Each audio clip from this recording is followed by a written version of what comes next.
Omar Ahmed, IFL TV MTK Global. I'm just making a conscious effort now to hold the camera higher whenever I interview you.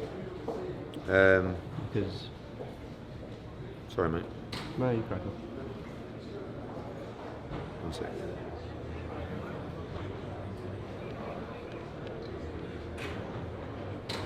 Sorry. Yeah, I'm making a conscious effort to hold it higher. Yeah, because the Coogan's up here. Yeah, so. but because of the chins, mainly. You know. I was joking. I'm thinking about going vegan. What, health reasons, yeah? Yeah, a little bit. Cholesterol's a little bit higher. You know, and then you sort of get to that age where it's like, right, you've got to bring your cholesterol down a little bit. I think I'm at like 6.1 or something like that. You need to get it like 5. So you can take these statins, which my dad's taken for like 40 years. I don't really want to take them. Or you can just bring it down naturally. I was talking to Adam Booth about it. He's gone vegan. He brought his cholesterol like halved. So I think I can do it, you know. Are you going to be one of them vegans? No, you know, actually, let's just scrap this conversation. I don't think I'm going to turn vegan. I think I'm going to eat less meat. Because I don't think I can live without... I said to myself, I'm going to go vegan this morning. And I had a really nice omelette. And then I realised that's not vegan, is it? So I think we'll just... Maybe slight vegetarian. And you know what as well? I just walked past a little outlet in the Canary Wharf shopping centre. I think it was called Farmer J. It's a vegan... not say fast food, but lunch place. Mate, they were queuing out of this place for miles. So 1, I might become a vegan, and 2, I might also open a vegan fast food outlet. If you go vegan, you're going to be like one of them that's having a steak or like a roast dinner on a Sunday. Yeah? I know, it's a killer, but I think vegan's too much, but I reckon I could go without meat for a little bit. Maybe on a Sunday. I got roast beef this Sunday. I know, because I see that in the fridge, so... It's not very vegan, is it? No, it's not. It's not. Thinking about it. Eddie, Joshua Boakye ill? Yeah. Explain what's happened. Unfortunately, so we got news of this early this week. He had his tests, and I think he's gutted because obviously he was fired up for the fight with Caparello. We'll reschedule that fight. Martin Bakole will replace him. Already in talks with a couple of heavyweights. We want a proper fight for Bakole. So he'll replace Boakye, and Boakye will be rescheduled, depending on when he'll be ready. I guess now it'll be early next year. He's going to probably need 3 or 4 weeks out of the gym. Virus, basically. Viral infection, it sounds like. And you know, it's like one of those things with Joseph Parker. It's a frustrating one because probably next week he'll feel fine, but he's missed 2 or 3 vital weeks of training. And at this level, when you're making weight, you can't afford to do it. And boxing's a dangerous enough sport, when you're 100%. So if JB's not 100%, he can't fight, especially with when you look at his future and what's out there for him. You don't make mistakes at this stage in your career. You don't go into fights when you're not 100%. So I spoke to him this morning. He's disappointed, but understands it's the sport, and he'll rest up, and then we'll go again. Boaksye's a perfectionist as well, so... Complete perfectionist. I mean, the amount of times with Boaksye I've tried to get him to look at fighting, closer than he wanted to fight, or he wants to have a rest. And the thing is with Josh is he's a very intelligent individual. He understands his body, he knows the game. He will not fight unless he is 100%. Maybe not even 98%, And I know that not all camps go well. Everybody has problems, but if he's missing training, which he has done, it's a complete non-starter. So, he's at a stage in his career where, to take 2 months to have a fight, than he would have anticipated, then, who knows? But I think it's no big deal for his career, disappointing, but get well and then reschedule ASAP. There's been talk about him and Bivol potentially fighting next year, but the domestic fight we'd like to see is Anthony Yarde. Do you think that's realistic? Yeah, I mean, I'm guessing Yarde's going to box in December. I haven't heard anything. No? Or you could speak to your mate Tunde. I'm guessing he'll box on the 20th. Is it the show on the 21st that they're looking at? Yeah, I guess so.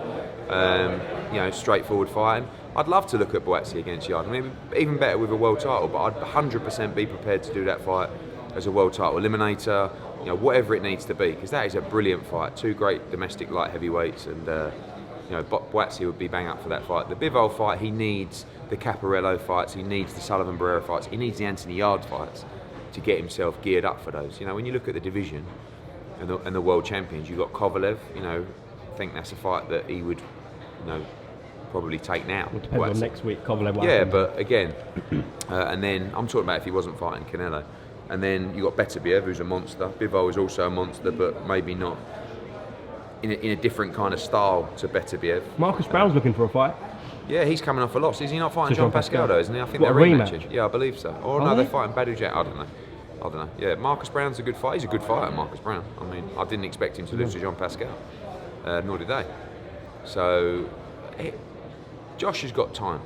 You know, we've got to do things right, and he will make sure that Josh is one of those fighters that doesn't need as much protecting from the process, because he knows what he wants to do. So he listens to me, he listens to Freddie, he listens to Rob, he listens to AJ, but also he knows his path and he trusts the process. So he's going to get all the opportunities to fight all those guys. We've just got to make sure he's healthy and ready. Now, you haven't been critical of Eubank Jr. at all. From what I've heard from you, I had the interview yesterday. You said it's a really tough fight. Fair play for him taking it. Doesn't make sense, which I think most people would agree. But he's had a bit of a rant on Twitter. Yeah, I don't know. I mean, I probably was a bit critical. I probably was a bit critical of his team, because all I said was, like, I don't have a problem with the fight. It's a decent fight. But all I said was, his people negotiated a 3-fight deal, right, for 2019. James DeGale, one more. He boxed in February, now he's boxing in December. He's boxing a guy that no one really knows, but he's a decent fighter, and I believe he'll beat Eubank. It's probably out of frustration, because I really wanted to make Eubank against Billy Joe Saunders, or Eubank against Callum Smith. And I saw his tweet, he's like, if they're such big names, put them in with each other. I said, yeah, I probably will. But would you not like to fight him for the world title? So he actually made a good point. He's like, thank you for talking about me and promoting me. I was so close to replying. I was going to go with, I had 2 no context hands ready to go. One was, you cheeky little fucker. And the other one was, yeah, nice one, mate, prick. So, yeah. But listen, I like Eubank, and I think he's a good fighter, but I just don't think, again, not going too deep, I just don't know what they're doing. So I hope he wins. I really do, because I want to try and make those big fights. Otherwise, it flattens the whole fight. Yeah, Joe and I Callum Smith. know. But I'm not criticising him for taking a tough fight. I'm just saying, you're taking a tough fight against someone even if you win, you're not going to get universal credit. You're going to get boxing credit. Yes. But No, I agree. On no context terms, can I ask a quick one? Fur coat and no knickers. What the hell were you talking about? Fur coat and no knickers is one of my old man's favourite sayings, and I love it as well. It's what you refer to someone who gives the impression that they've got it, and underneath they ain't got fuck all on. You know? Who are you Such talking a about? great, loads of people in this game. Fur coat, no knickers. So yeah, we go rolling around, we're in the car. Yeah, the truth is, check the accounts. Do you know what I mean? Check the reality of the situation. Fur coat, no knickers is one of the great sayings of all time, and I think it's one that all these listeners should be using to someone who thinks they got it, walks around, might have a fancy car, realises it's on finance, might lie about where they live. Fur coat, no knickers. Last one. I got tagged in this morning. I don't know if you've seen it. You might want to explain Dazn bot tweets. I don't know if you've seen them. No, who? Oh, of course, Sir Edward. Oh, it's me, is it? It's my fault. Sir Edward about. Like, there's hundreds of these same tweets basically asking to subscribe to Dazn. I saw one from a journalist last night saying that, but I haven't seen any other ones. Dazn is paying off, paid $120. That's wrong though. It's not $120 a year. It's $99 a year. Right. So I very much doubt that's come from Dazn if they're going to get the price wrong. True, Yeah. but then why is there like loads of people putting the same tweet out? I've absolutely no idea. Maybe I'll speak to Dazn about it. But I don't think they would tell the public that it's $120 a year when it's $99 a year. So. Okay. At the end, roll on tomorrow night. Right, mate. Anything you want to add? All good, mate. Is Joey Caldina? Monaco Captain Joe. Joe? But Tone's been waiting for a Monaco fight for years, haven't you, Tone? Well, He loves that show. Since you treated me to the first one, I've asked you to come back. I thought you'd I know. fly around there. Super Only been on, featherweight king. since I turned pro, that's all he's mentioned. Every year Monaco, it goes, Monaco. one of my boys on in Monaco this year. They got Yeah, it. I I know, it's great. Oh yeah, one about Monaco. Who are you Fury? Who are we looking at for him? No opponent yet, but it's not going to be a Povetkin. He's just boxed Alexander Povetkin. We want to bring him back, get a good win against a good solid heavyweight, and then come forward for big fights in 2020. Kuzmin Zhang's a naughty one. Really good fight. Do you know what? But we announced that Monaco card. It's a brilliant card, right? Besputin against Butaev is an unbelievable fight. Zhang against Kuzmin is a really good heavyweight fight. Joe's fighting tonight.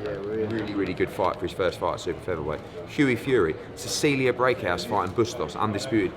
Oh, fucking shit in Monaco. Mate, it's a banger. And by the way, it is the nuts out there as well. Black tie, Joey's going to bring all the boys from Cardiff. You know, let them know it's black tie. They all want to come. Only about 400 in total. Serious. It'd be in red tie. Yeah. They're nice and cheap, Joe. They're only about £5 each, so don't worry about it. Cheers, Ed. All Thank right, you, mate. Good man.